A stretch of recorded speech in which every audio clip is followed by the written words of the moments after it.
Assalamualaikum warahmatullahi wabarakatuh. Kami dari kelompok 1 kelas 3 BP GMI. Saya Lailatul Israiliyah. Saya Rizky Lailat Ramadan Musolihah. Saya Tulatul Islamiyah. Saya Rabiatul Adawiyah. Saya Yusmita Azibah Zakaria. Saya Muhammad Ibas Bagus Wijaksono. Saya Muhammad Qasim. Assalamualaikum warahmatullahi wabarakatuh. Kami dari kelompok 1 kelas 3 BP GMI, mata kuliah Teknologi Informasi akan menjelaskan tentang pengembangan media pembelajaran interaktif untuk meningkatkan keterlibatan siswa dalam proses belajar. Nah, apa saja sih materi-materi yang akan kita bahas dalam video berikut? Mari kita simak bersama-sama. Yang pertama ada latar belakang. Latar belakang ini kami mencakup 3 poin. Yang pertama, media pembelajaran interaktif memungkinkan siswa untuk berpartisipasi aktif dalam kegiatan pembelajaran yang meningkatkan keterlibatan siswa dan motivasi mereka, serta memperkuat pemahaman mereka. Yang kedua, media pembelajaran interaktif dapat berupa video, animasi, simulasi, atau permainan edukatif yang bertujuan untuk merangsang minat dan memfasilitasi pemahaman siswa. Poin yang ketiga, di era Society 5.0 ini, media pembelajaran interaktif menjadi solusi atas kekurangan metode pembelajaran tradisional yang dimana metode pembelajaran tradisional ini cenderung satu arah dan membuat pembelajaran pada siswa menjadi pasif. Di tengah perkembangan teknologi yang pesat ini, metode pembelajaran tradisional yang bersifat satu arah mulai dirasa kurang efektif dalam menghadapi tantangan zaman. Kurangnya interaksi antara siswa dan materi pembelajaran seringkali siswa menjadi pasif dalam pembelajaran, sehingga minat dan motivasi belajar mereka menurun. Hal ini berdampak pada rendahnya keterlibatan siswa dan proses pembelajaran, yang pada akhirnya mempengaruhi hasil belajar mereka. Penggunaan media pembelajaran interaktif ini menjadi solusi atas permasalahan tersebut. Dengan melibatkan siswa secara aktif, media ini mampu merangsang minat dan motivasi belajar mereka. Siswa tidak lagi menjadi penerima informasi secara pasif, tetapi turut berpartisipasi aktif dalam proses pembelajaran. Akibatnya, keterlibatan siswa meningkat, yang berdampak pada pemahaman materi yang lebih mendalam dan hasil belajar yang lebih baik. Oleh karena itu, pengembangan media pembelajaran interaktif ini menjadi kebutuhan yang mendesak dalam upaya meningkatkan keterlibatan siswa dan efektivitas pembelajaran.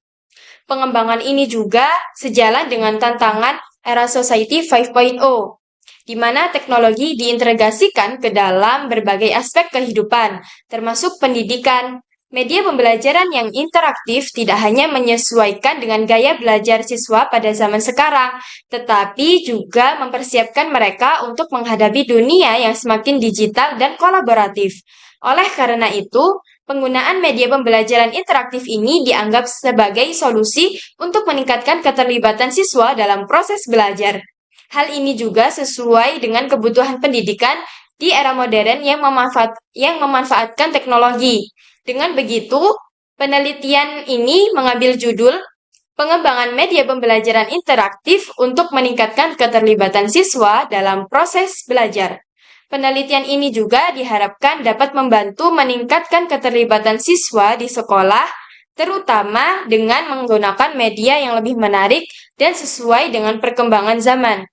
Nah, dalam berbagai aspek ini, diharapkan siswa juga bisa memahami setiap materi-materi yang sudah diajarkan. Nah, selanjutnya, dalam penelitian ini, kami menggunakan 2 metode penelitian. Yang pertama, metode observasi, dan yang kedua, metode wawancara. Selanjutnya, yaitu hasil penelitian. Hasil penelitian observasi ini menunjukkan bahwa sekolah Mino Berbek memiliki fasilitas yang cukup lengkap untuk menunjang kegiatan belajar mengajar. Terdapat berbagai ruangan fungsional, yaitu seperti contoh ruang kelas, laboratorium, perpustakaan, hingga fasilitas pendukung lainnya, yaitu seperti kantin dan kamar mandi. Jumlah fasilitas ini secara umum sudah memadai untuk menampung jumlah siswa yang ada. Namun, perlu diperhatikan atau perlu dilakukan evaluasi lebih lanjut untuk terkait kondisi dan kelayakan setiap fasilitas untuk memastikan kenyamanan dan keamanan siswa.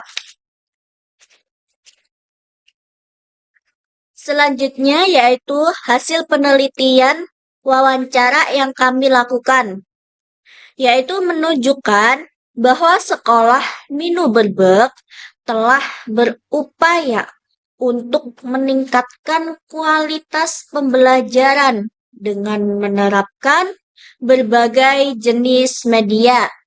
Penggunaan kurikulum merdeka juga menjadi salah fokus untuk memberikan fleksibilitas dalam proses belajar mengajar. Nah, sekolah telah memanfaatkan berbagai macam media pembelajaran, yaitu mulai dari yang sederhana seperti diskusi hingga modern seperti menggunakan proyektor.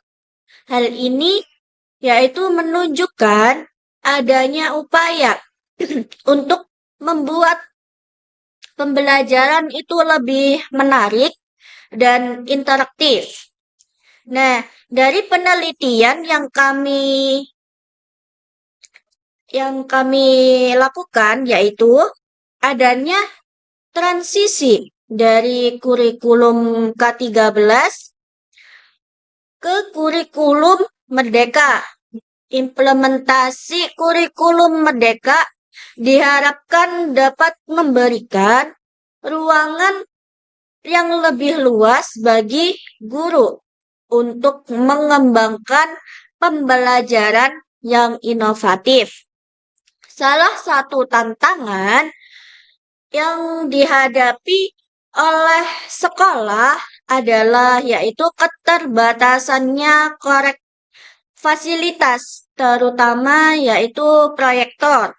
Karena di sekolah Minu Berbek ini kurangnya proyektor dapat menghambat penggunaan media pembelajaran yang lebih variatif. Selanjutnya yaitu ada tujuan penelitian. Nah, di sini tujuan penelitian dalam kelompok kami yaitu ada 2. Yang pertama, untuk mengidentifikasi atau menjelaskan pengaruh penggunaan media pembelajaran interaktif untuk meningkatkan keterlibatan siswa dalam proses belajar dalam mata pelajaran IPAS di Minu Berbek. Nah, yang kedua yaitu untuk mengetahui kendala apa saja yang dihadapi dalam pembelajaran dan penerapan media pembelajaran interaktif di kelas 4 SD di Minu Berbek. Oke teman-teman, pada kesempatan kali ini saya akan menerangkan tentang profil sekolah.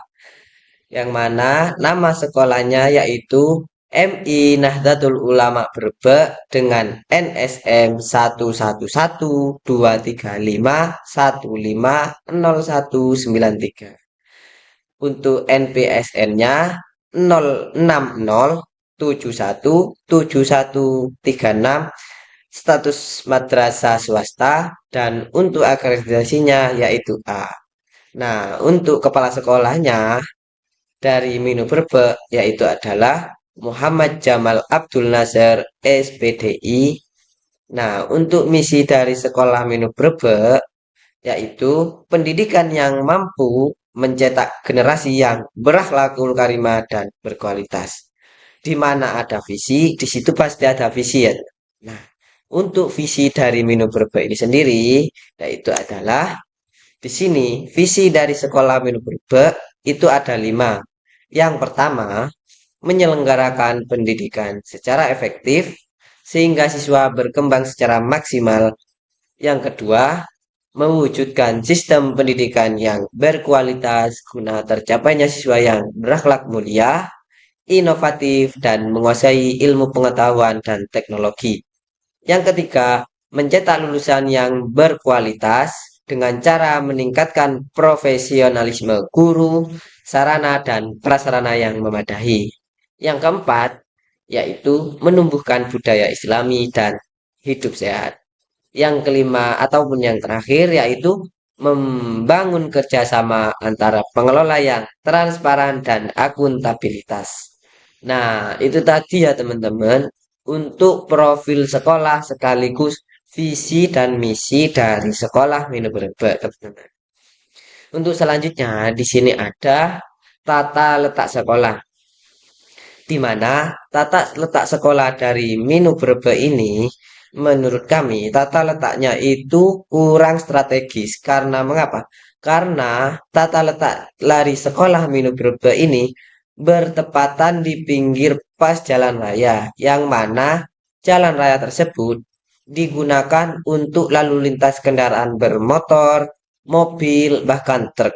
Jadi itu dapat menambah terjadinya kecelakaan.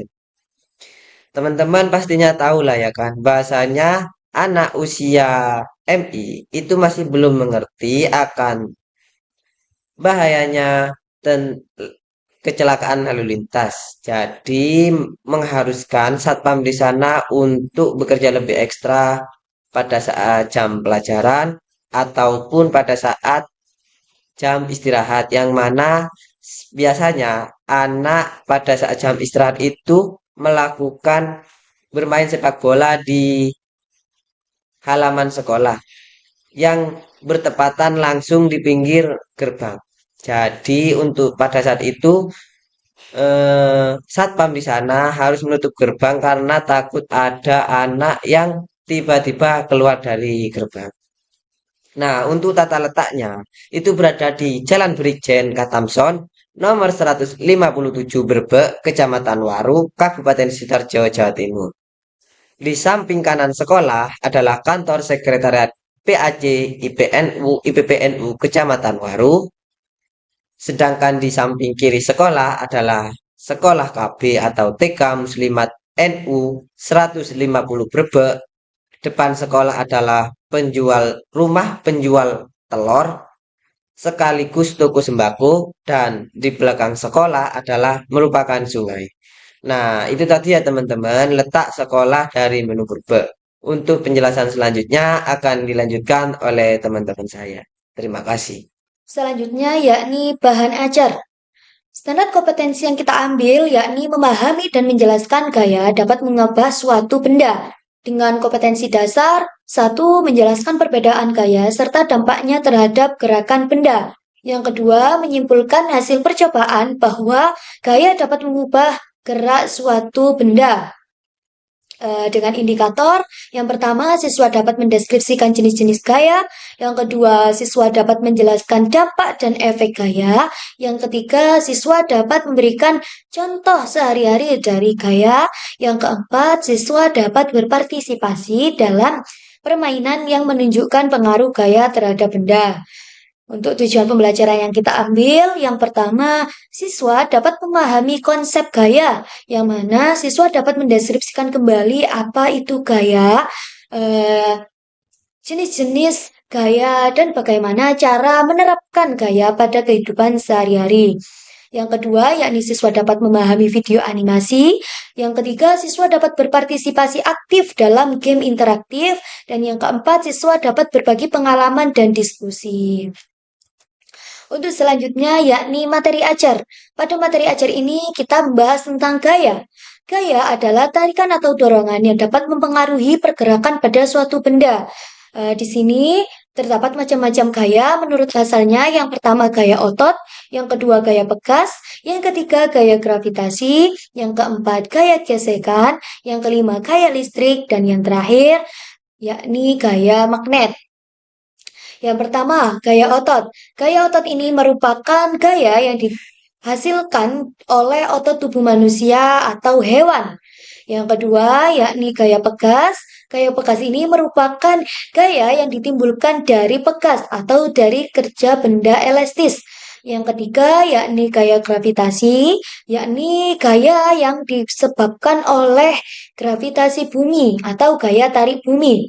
Yang keempat, yakni gaya gesekan.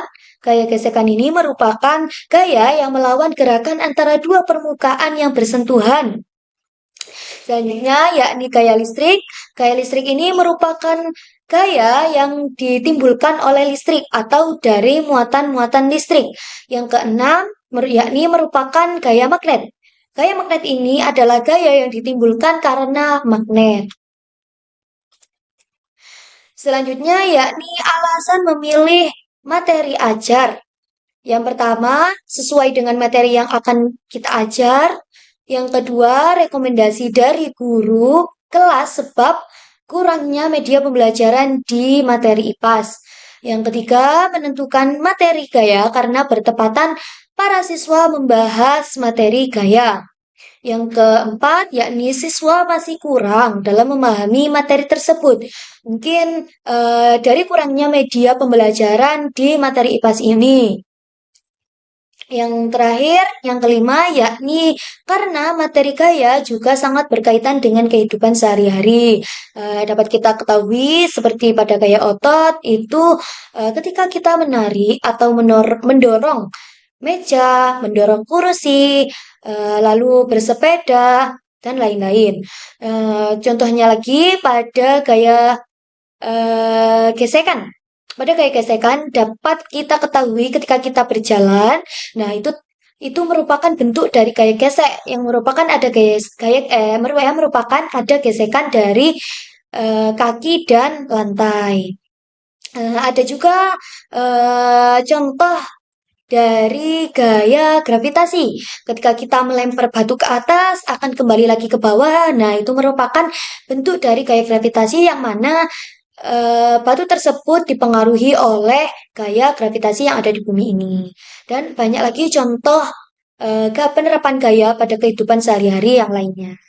Baiklah, di sini saya akan menjelaskan yang pertama yaitu Google Scholar. Google Scholar sendiri merupakan aplikasi dari Google yang berisikan tentang literatur ilmiah berupa artikel, tesis, buku, dan makalah akademis. Fungsinya sendiri sangatlah sama dengan Google, tetapi di Google Scholar sangat berfokus kepada literatur akademis. Nah, untuk contoh dari Google Scholar akan saya jelaskan seperti berikut. Nah, seperti ini teman-teman contoh dari Google Scholar. Di Google Scholar di sini sangatlah banyak sekali literatur-literatur yang bisa dicari untuk digunakan sebagai referensi dari pengerjaan materi ajar kami. Di Google Scholar penggunaannya sangatlah mudah dan kita dapat memudahkan untuk penulisan daftar pustaka menggunakan Google Scholar. Untuk selanjutnya, saya akan menjelaskan tentang Lead Maps. Lead Maps kami gunakan sama fungsinya dengan Google Scholar. Kami gunakan untuk mencari literatur-literatur ilmiah berupa jurnal ataupun tesis, buku, dan makalah akademis lainnya. Di Lead Maps ini sangatlah mudah teman-teman penggunaannya. Di sini dapat kita lihat keterkaitan antara satu jurnal dan jurnal yang lain. Untuk contoh dari Lead Maps akan saya jelaskan seperti berikut. Nah, untuk bentuk dari Lead Maps seperti ini teman-teman. Teman-teman bisa lihat di sini ada banyak sekali garis-garis biru. Itu menunjukkan satu keterkaitannya dengan jurnal yang lain teman-teman. Seperti berikut. Nah, di sini merupakan keterkaitan antara jurnal satu dengan jurnal 2 dan jurnal yang ketiga. Seperti itu teman-teman. Di sini sangatlah mudah dalam penggunaan dari Lead Maps dan kombinasi yang kami gunakan Google Scholar dan Lead Maps sangatlah baik dan efisien dalam pengerjaan materi ajar kami dalam pencarian sumber referensi kami. Nah, untuk selanjutnya yaitu aplikasi media pembelajaran apa saja yang kami gunakan dalam pembuatan media pembelajaran kami. Yang pertama yaitu Miro. Di Miro, kami menjelaskan tentang konsep dan rencana dalam media pembelajaran dan pembagian tugas-tugas untuk anggota kelompok kami. Dan lebih rincinya akan dijelaskan oleh teman kami berikut. Baiklah, di sini saya akan menjelaskan mengenai Miro terkait judul kita, yakni pengembangan media pembelajaran interaktif untuk meningkatkan keterlibatan siswa dalam proses belajar. Di dalam Miro kami terdapat dua, yakni konsep media pembelajaran serta rencana media pembelajaran. Pertama-tama saya akan menjelaskan mengenai konsep media pembelajaran. Di dalam konsep media pembelajaran kami terdapat tampilan, kemudian ada fungsi, dan yang terakhir ada konten. Di mana di dalam tampilan kami kerucutkan menjadi pembuka, kemudian ada isi, di mana di dalam isi kami terdapat penjelasan materi dalam bentuk presentasi dengan aplikasi Canva, di mana kami akan menampilkan media pembelajaran terkait gaya yang mempengaruhi benda dengan beberapa sub, yakni yang pertama ada pengertian gaya, kemudian sifat-sifat gaya, macam-macam gaya, serta operator kami adalah kosim. Kemudian ada week editor, di mana kami akan menampilkan video animasi dengan beberapa sub. Yang pertama ada pengertian gaya, kemudian sifat-sifat gaya, dan yang terakhir ada contoh dari macam-macam gaya. Kemudian ada game dalam bentuk kuis, di mana format game kami adalah berkelompok dengan memberikan 10 soal. Kemudian ada penutup, di mana di dalam penutup kami akan ada penguatan materi dalam bentuk ice breaking berupa lagu Delman yang akan disampaikan oleh seluruh anggota. Kemudian ada kesimpulan, pembagian reward, dokumentasi, doa, serta salam. Selanjutnya ada fungsi, di mana fungsi kami jabarkan menjadi dua, yakni fungsi pembelajaran interaktif dan fungsi pembelajaran inovatif yang kami tujukan masing-masing untuk siswa dan juga guru. Selanjutnya ada konten, di mana di dalam konten kami terdapat media pembelajaran dengan menggunakan aplikasi Google Site, di mana di dalam Google Site kami terdapat presentasi dengan menggunakan aplikasi Canva, kemudian ada animasi dalam bentuk Quick Editor, EBSPN, serta Capcut, serta game dalam bentuk Word Wall. Selanjutnya, kita memasuki rencana media pembelajaran, di mana di dalam rencana media pembelajaran kami terdapat materi ajar, kemudian ada penjelasan materi pembelajaran, kemudian ada pendukung materi pembelajaran, serta media pembelajaran.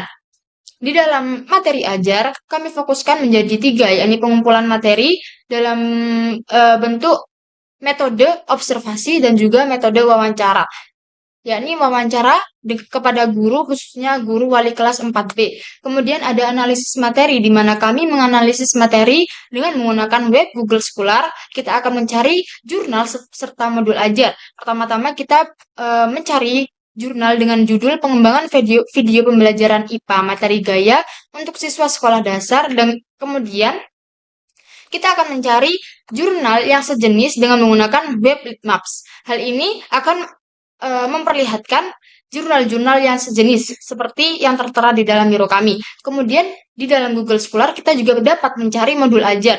Kita cukup mencantumkan judul seperti modul ajar IPAS fase B, pengaruh gaya terhadap benda di sekitar.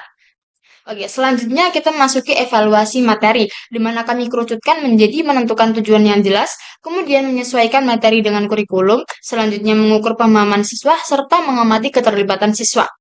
Selanjutnya, ada penjelasan materi pembelajaran, di mana di dalam penjelasan materi pembelajaran tersebut, kami ruang lingkupkan menjadi lembar kerja dalam bentuk Google Dokumen yang berisi cover, daftar isi, pendahuluan, bahan ajar, materi ajar, serta referensi. Kemudian ada presentasi, di mana di dalam presentasi tersebut kami menampilkan Google Slide, kemudian ada konsep dan rencana pembelajaran Miro, kemudian ada Draw.io, serta Wik Editor. Selanjutnya ada pendukung materi pembelajaran, di mana kami menggunakan jurnal serta modul ajar dalam pendukung materi pembelajaran kami. Selanjutnya ada media pembelajaran, di mana di dalam media pembelajaran kami kita gunakan aplikasi berupa Google Slide, di mana kami akan mencantumkan materi dengan bantuan aplikasi Canva, kemudian ada animasi dengan bantuan aplikasi Wik Editor, Ibispen, serta Capcut. Selanjutnya ada game dalam bentuk Word Wall. Baiklah, selanjutnya ada observasi, di mana di dalam observasi kami terdapat target. Target kita yakni sekolah Minu Berbak dengan objek peserta didik kelas 4 serta guru wali kelas 4B. Tujuannya untuk mengetahui lingkungan sekolah, mengetahui kondisi kelas, mengetahui teknologi sekolah, serta cara mengajar guru. Kami juga mengobservasi bagaimana lingkungan belajar di sana, serta fasilitas umum yang terdapat di dalam sana. Kemudian kita juga mengobservasi bagaimana guru, gaya atau metode mengajar guru di sana. Kemudian kami juga mengobservasi bagaimana penggunaan media pembelajaran di sana. Dan dapat kami simpulkan bahwa mereka menggunakan proyektor serta menampilkan YouTube dalam penggunaan media pembelajaran. Selanjutnya kami juga mengobservasi bagaimana keterlibatan belajar siswa serta keaktifan siswa dalam proses pembelajaran. Selanjutnya kami juga mengobservasi bagaimana kurikulum dan pembelajaran yang diterapkan di dalam sekolah sana. Dan sekolah Minu Berbak menggunakan kurikulum merdeka dalam proses pembelajaran. Terima kasih. Nah, untuk selanjutnya dari Miro, kita beralih ke aplikasi kedua, yaitu berupa Draw.io. Nah, di Draw.io, kami menjelaskan tentang alur proses pembelajaran di kelas dan media pembelajaran yang kami gunakan. Dan untuk lebih rincinya, penjelasan dari Draw.io atau isi-isi dari Draw.io akan dijelaskan oleh teman kami berikut. Baik, di sini saya akan menjelaskan mengenai Draw.io. Yang akan saya jelaskan adalah flowchart media pembelajaran IPAS, materi pengaruh gaya terhadap benda. Yang pertama, pastinya ada yang namanya terminator. Terminator ini berfungsi untuk memulai atau mengakhiri sebuah proses. Kemudian materi yang kita ambil adalah materi pengaruh gaya terhadap benda. Dalam media kita ada yang namanya pengertian gaya, ada sifat-sifat gaya, yaitu gaya dapat mengubah bentuk benda, gaya dapat mengubah arah benda, gaya dapat mengubah benda diam menjadi bergerak, gaya dapat mengubah benda gerak menjadi diam, gaya dapat mengubah kecepatan gerak benda. Kemudian kita juga akan menampilkan macam-macam gaya, yakni kita akan menampilkan animasi gaya otot, gaya pegas, gaya gravitasi, gaya gesek, gaya listrik, dan juga gaya magnet. Nah, dalam media ini, apabila siswa sudah paham, maka kita akan lanjutkan ke game. Namun, apabila siswa tidak paham, kita akan kembali untuk menampilkan macam-macam gaya. Setelah siswa merasa paham, kita lanjutkan ke dalam game, lalu kita akan mempraktekkan pemahaman lewat lagu Delman, yang mana lagu ini liriknya sudah kita ganti menjadi lirik macam-macam gaya. Kemudian finish atau selesai. Lalu ada lagi flowchart, proses belajar mengajar pembelajaran IPAS, materi pengaruh gaya terhadap benda. Yang pertama terminator mulai, kemudian kita menentukan sekolah, yakni sekolah yang kita tentukan adalah Minu Berbak. Kita membuat surat izin penelitian. Kita juga menentukan kelas, yakni kelas 4. Kita mengkoordinasi guru mapel, menentukan materi. Menentukan materi dari hasil observasi dan juga wawancara yang sudah kita lakukan. Kita juga mencari referensi atau sumber dari Google Scholar, yang mana kita mendapatkan jurnal, dan dari jurnal tersebut kita cantumkan ke Litmaps agar supaya kita mendapatkan referensi lain dari Litmaps tersebut. Kemudian kita menentukan aplikasi untuk membuat media pembelajaran, kita juga membuat animasi, serta membuat game. Lalu di hari H ada yang namanya pembuka. Di dalam pembuka ada salam. Awal proses kita belajar mengajar di kelas adalah salam, kemudian doa, lalu pengenalan anggota, yang mana setiap kelompok akan memperkenalkan diri. Ada absensi untuk mengecek kehadiran peserta ataupun siswa-siswi dari Minu Berbak kelas 4.